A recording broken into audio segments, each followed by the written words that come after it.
Bonjour Monsieur Serres, c'est un grand honneur de vous rencontrer. Aujourd'hui nous sommes au Salon du Livre, vous êtes l'invité d'honneur. Qu'est-ce que ça représente pour vous exactement? Au départ, c'est toujours délicat d'avoir une réaction lorsqu'on vous honore. Est-ce qu'on est flatté? Est-ce qu'on est vaniteux? Est-ce qu'on le reçoit avec humilité? Je me suis dit que c'était intéressant qu'ils se disent qu'ils peuvent inviter, comme invité d'honneur parmi d'autres, un écrivain sénégalais qui n'est pas d'ici, qui vient d'une autre géographie culturelle, mentale, et que ça voulait probablement dire qu'ils estimaient que la littérature était un espace de dialogue, un espace ouvert sur la pluralité. Et je pense que c'est ce qu'ils ont voulu signifier, quoi. Et je suis sénégalais, mais je publie chez Mémoire d'Encrier depuis 2011. J'ai publié plusieurs livres, et donc je pense aussi que c'était aussi une manière de reconnaître le travail d'ouverture que Mémoire d'Encrier fait depuis une dizaine d'années ici, quoi, à Montréal. Donc comme vous l'avez dit, vous êtes écrivain sénégalais, mais pas que, vous avez également plein d'autres casquettes comme on dit. Est-ce que vous pouvez du coup vous présenter aux lecteurs d'Afrique Caraïbes Montréal? Alors, je suis universitaire, j'enseigne l'économie à Gaston Berger à Saint-Louis.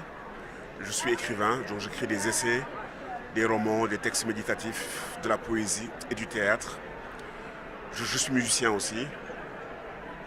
Mais je pense que ce qui fait l'unité de ces trois visages ou casquettes, c'est être au cœur d'un processus de transmission. Un prof, il transmet un savoir articulé.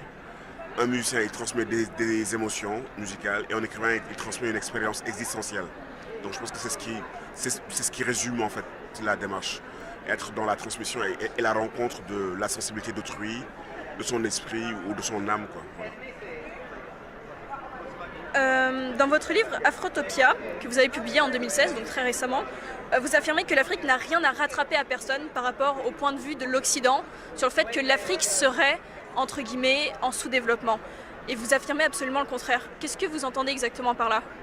J'entends par là que les aventures sociétales ne sont pas comparables, parce que c'est des aventures dynamiques, historiques, et que nous ne sommes pas dans une course. Les sociétés, je pense qu'elles tendent à atteindre leur optimum, à s'accomplir. Et que chaque société est prise dans son historicité. Qui va fixer le rendez-vous et l'heure du rendez-vous pour atteindre quelle finalité? C'est une question complexe. Ça ne veut pas dire que l'Afrique ou les Africains n'ont pas de défis à relever. Ils ont des défis à relever. Mais ils doivent être au meilleur de leur potentialité. C'est ça la vraie question. Mais il ne s'agit pas de ressembler ou de mimer ou de rattraper qui que ce soit. Parce qu'il y a au fond rien à rattraper. Il y a à accomplir sa dynamique sociétale. Les Africains en sont là où ils sont, c'est le résultat de leur histoire. Et ça, il faut le distinguer avec l'idée de non-accomplissement. Mais l'accomplissement, on tourne le regard vers l'intérieur, mais pas vers l'extérieur. Voilà, c'est juste ça en fait.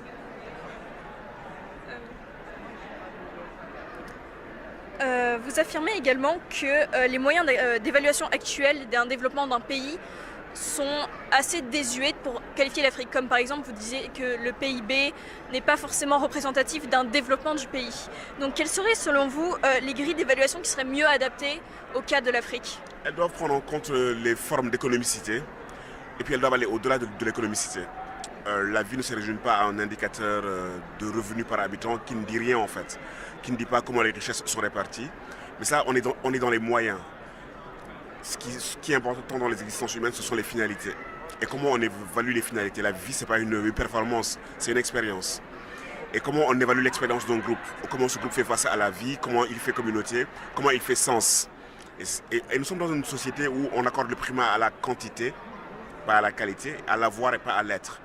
Et je pense que, en tant qu'économiste, je connais le rôle de ces indicateurs. Ça indique où on en est. Et c'est des indicateurs qui sont très partiels, qui n'indiquent pas tout. Mais la question, ce n'est pas l'indication, c'est la finalité, c'est où est-ce qu'on veut aller. Et je pense qu'il faut repenser toutes ces catégories qui évaluent et ne pas leur faire dire ce qu'elles ne sont pas censées dire.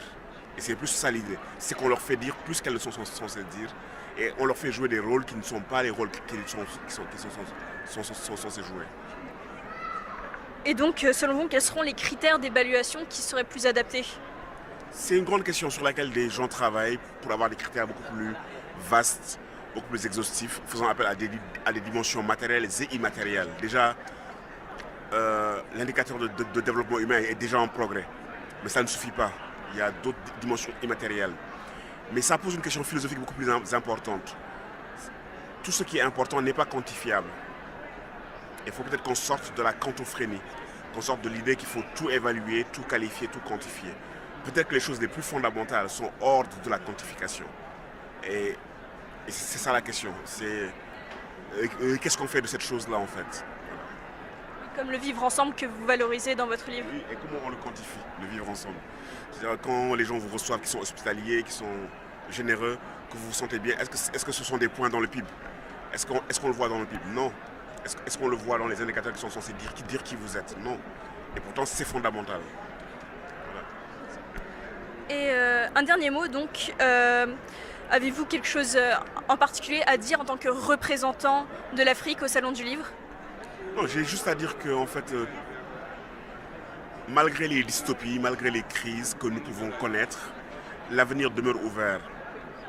Et il ne s'y est qu'aux Africains de l'inventer et de le produire. Et ils ont toutes les ressources et toutes les possibilités pour le faire, pour le décider, pour l'inventer et pour le faire advenir dans leur histoire.